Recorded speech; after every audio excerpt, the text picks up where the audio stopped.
Racine, maître, à qui l'on devrait un encens immortel, laisse nos humbles vers fumer sur ton autel. Certes, ceux-là sont grands qui demain hardis, dans la prose d'une âpre ou folle comédie, sans nous calomnier ni flatter, nous font voir le reflet de la vie ainsi qu'en un miroir, montrant le ridicule ou le vice et la honte, afin qu'à ce spectacle une rougeur nous monte, et que nous puissions prendre ce reflet brutal, l'effroi de la laideur et le dégoût du mal.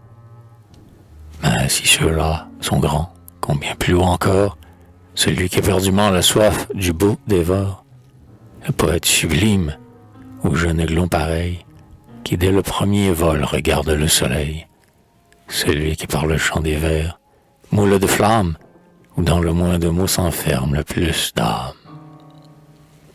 Donne à son noble rêve une réalité, éternise pour nous la grâce et la beauté, et ravissant notre âme à la splendeur première, nous fait monter aux yeux des larmes de lumière. Ce chanteur, ce poète, aux racines, c'est toi. Tandis que, suscitant le courage et la foi, Corneille de son âme espagnole et romaine pétrissait des héros à taille surhumaine.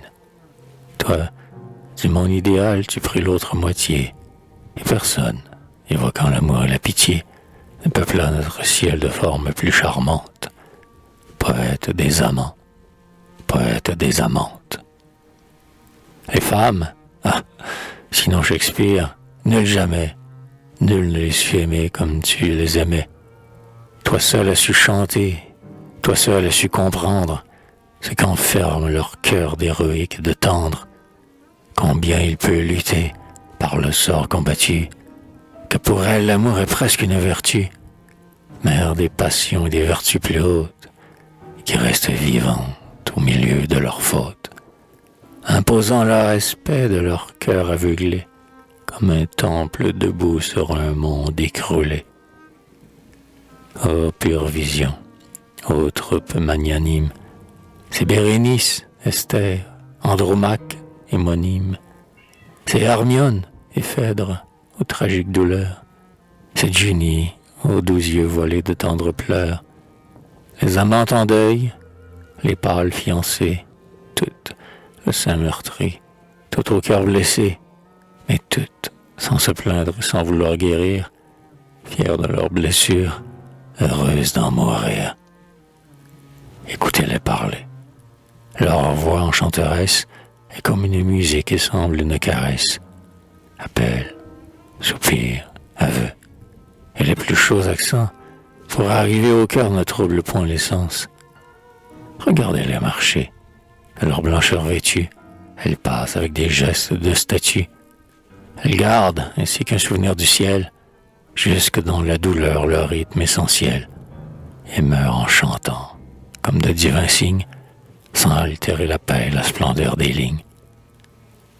Car tu nous fais rêver, poète aimé des dieux, à l'âme harmonieuse, un corps harmonieux, car, par un admirable et délicat mystère, tes vers laissent toujours, comme aux fleurs de la terre, à chaque fleur de l'âme une suave odeur, à la beauté la grâce, à l'amour la pudeur.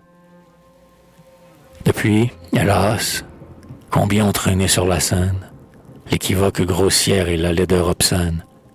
D'autres, pire encore, peut-être, ont insulté à toutes nos raisons d'espoir et de fierté, sali, pour dissiper, disent-ils, nos chimères.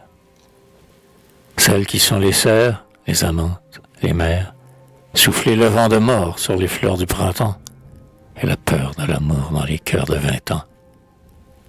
Ô Racine, ô mon maître, ô bienfaisant génie, pour nous avoir à flot versé de l'harmonie, pour avoir, en exemple à lui-même, montré dans ses nobles amours l'homme transfiguré, pour n'avoir pas connu l'ironie inféconde, pour avoir ajouté de la tendresse au monde, pour tes chants, les affronts de l'oubli vainqueur, voici la palme d'or, poète, et tous nos cœurs.